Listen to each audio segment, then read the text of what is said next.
Alright, so I've now played Witcher 3, let me check, for 55.9 hours, which for most of you, or for some gamers, isn't much, but for me, it's a big deal. I believe, at least within the last 10 years or something, or even longer, I think the last time I actually played a game this long probably was Final Fantasy VII when I was younger, and I basically had enough time to grind. And nowadays, when the last time I played Final Fantasy VII, I probably grinded a lot, but I doubt that I put in this much time.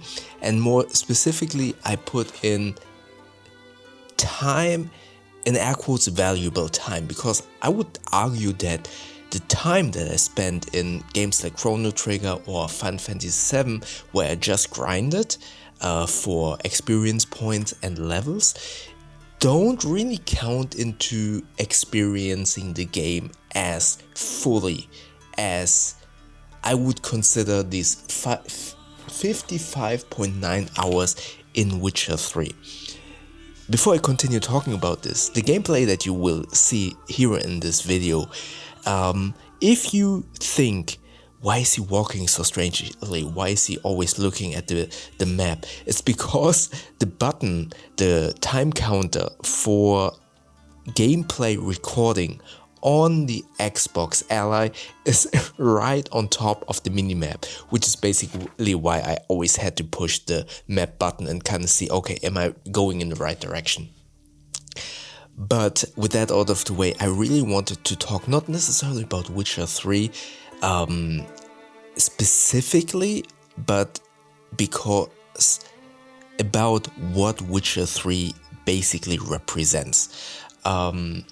I talk a lot about how intentional gaming is a really effective tool to kind of reset your brain and use it basically as a mental health tool. And to go quickly into it, I kind of believe that when you have lots of things going on, difficult things in your head, jobs, responsibilities, things that you worry you weighing on your shoulder, sometimes it's good to kind of disconnect and kind of reset your brain in order to get back refreshed into whatever you're doing, and not by the means of escapism, but by the means of utilizing a device, a tool that kind of enables you to switch off your brain for a couple of minutes, 10, 15, 20 minutes. And a game like Witcher 3, in combination with a handheld gaming device that makes it easy to jump into it. For example, here I'm sitting next to my work desk. If I had my device here, I could stop working for a couple of minutes, just switch the Xbox Ally on, dive into Witcher 3, which is a game that has such a cool world and so good storylines, even in the side quests. I always say the side quest depth and entertainment factor and the way it's written, it rivals the main quests of other games, and that is why it helps you or enables you to kind of switch off your brain for a couple of minutes. And Witcher 3 is an amazing game for that, because the storylines are so good. They are very well written. But what I kind of want to talk about is this concept of, and I saw this in a different video, but I kind of forgot what the exact terminology is. Let me just look it up and maybe cut in between this video real quick, because I thought this was a really good word. Let me just check in my history. Alright, sorry for quickly having to look into the video. So the video that I was talking about, it's solo gaming. It's much more personal than you think, by the channel Dom's Gaming Channel. And he said undivided attention. That was the word that I was looking for. So watch his video, really good video. And this kind of sparked this train of thought where undivided attention is such a good way to describe what gaming, and especially this open world gaming in Witcher 3, enables you to do. this open world, and as you can see in this gameplay footage, I decided at some point, not all points, I utilize fast traveling, but there are so many times where I just think, okay, let's walk, let's look at the mountains and stuff like that. And when you play a game like this in this way that I describe, with the handheld gaming device, with a quick in and out, so you push hybrid mode and it goes off, and when you push it again it's on, and you continue where you left off. It helps you to dive quickly in and pause whatever you're doing.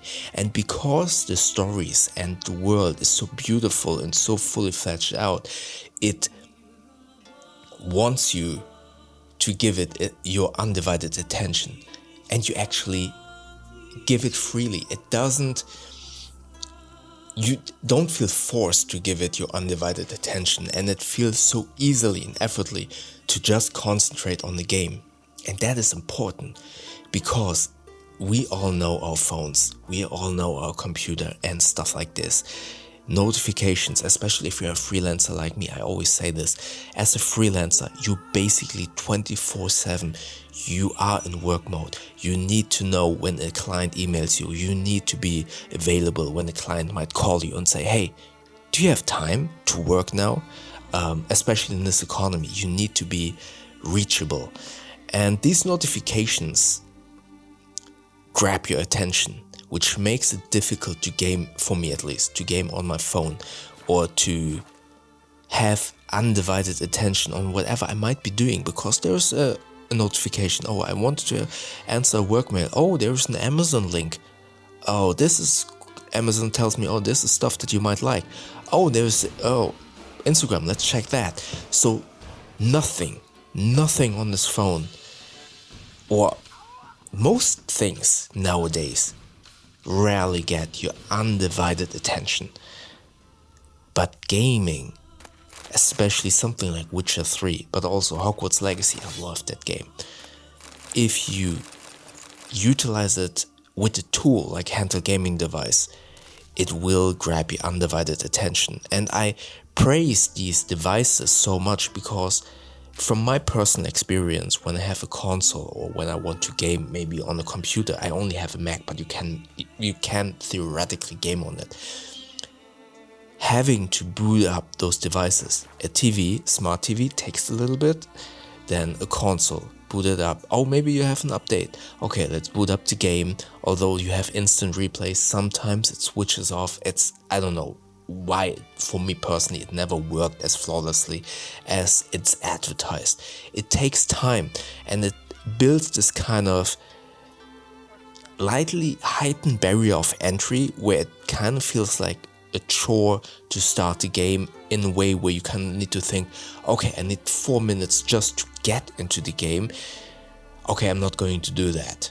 Let's just, I don't know, scroll on Instagram or whatever it might be. But with a gaming device and having a game like Witcher 3, it has my undivided attention. And I mentioned this many times with Netflix series reviews or movie reviews, that I sometimes kind of just, my mind wanders away when watching these movies or these series and gravitates to my phone. Just, oh, let's check the emails, or let's check WhatsApp, did someone message me, or let's check Instagram, let's check YouTube comments, or whatever it might be. But with gaming on the Xbox Ally, it has my undivided attention, and I do notice after these 55 hours where every side quest, I'm just predominantly playing these side quests, they are so entertaining and so captivating that I really enjoy this time on the gaming device. And it's not mindlessly consuming, and I think that is why it has this undivided attention. When you watch a movie, sometimes also when I'm reading a book, unfortunately, my mind just wanders. Or I'm listening to an audiobook, my mind just drifts away slowly, and then I'm like, what happened the last 60 seconds in this audiobook or in the book? I tried to read with the Kindle, for example, and I did notice that I was reading, but I was kind of like drifting away and I had to kind of go back a couple of pages. With gaming, and this is a fault of me, this is my attention span being bad, being terrible. I'm not kind of blaming books or movies or anything, it's just me. With a gaming device, I don't have that because it's interactive. It's an interactive book, and more importantly, because these storylines are so fully fledged out, you kind of feel the gravitas of the decisions you're making in this game. And that's what's so amazing for me. I noticed so many times there was the storyline where, and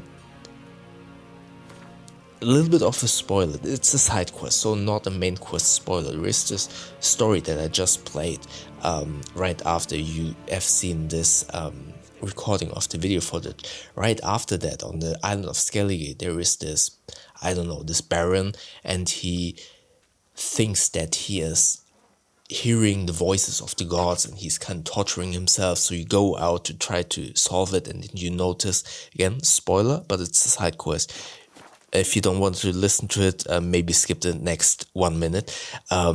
He's possessed by a demon, and to get the demon out, you kind of need to make a different person kind of do something terrible, because then that person feels guilty and is plagued by his conscience, and because of that the demon will kind of jump from the baron to his next victim, and then Geralt the Witcher gets a baby and he's supposed to throw in the baby into an oven. Sounds terrible, and then you need to decide in a timed manner, okay, do you want to throw in the baby or do you want to give the baby back? And you need to decide, and you talk to someone else, to the person who gave you this baby, that you were planning something but you don't know what the plan is, and then you have to decide. And then you actually I was really like, oh, holy crap, should I trust this person that she is knowing what she's doing and then throw the baby into the oven, or should I give the baby back? And then I was like, okay, I'm going to trust this woman. Threw in the baby, which sounds terrible, and then the demon actually tries to go to Geralt the Witcher because it thinks that I have a guilty conscience. But in actuality, the oven wasn't on and the baby is okay, everything is fine. And then the demon basically realized, okay, it was tricked, and then it's gone away. So that was the spoiler. And those heavy moments are so captivating, where you, as I said, feel the gravitas of the stories, and it makes playing this game so enjoyable. And what I said is the reason why games like this with an open world have your undivided attention, and therefore are an amazing tool to kind of reset your brain, your mindset, and kind of go back to whatever you need to do with a fresh perspective, because you were able to reset your brain.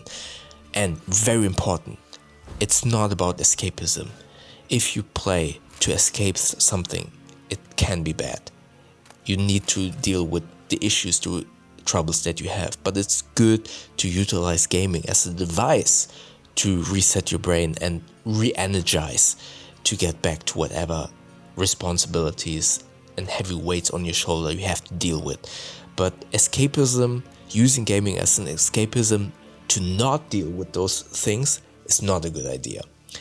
So yeah, Witcher 3, perfect tool for undivided attention, and that's why I love this game so much. Alright, let me know your thoughts about this, and what's your hobby, game, whatever it might be, that has your undivided attention. Let me know in the comment section below. And if you want to see yesterday's video, check it out up here. YouTube thinks they like the video down here, and don't forget to subscribe by clicking the button up here. That way we see each other in the next video. Thank you very much.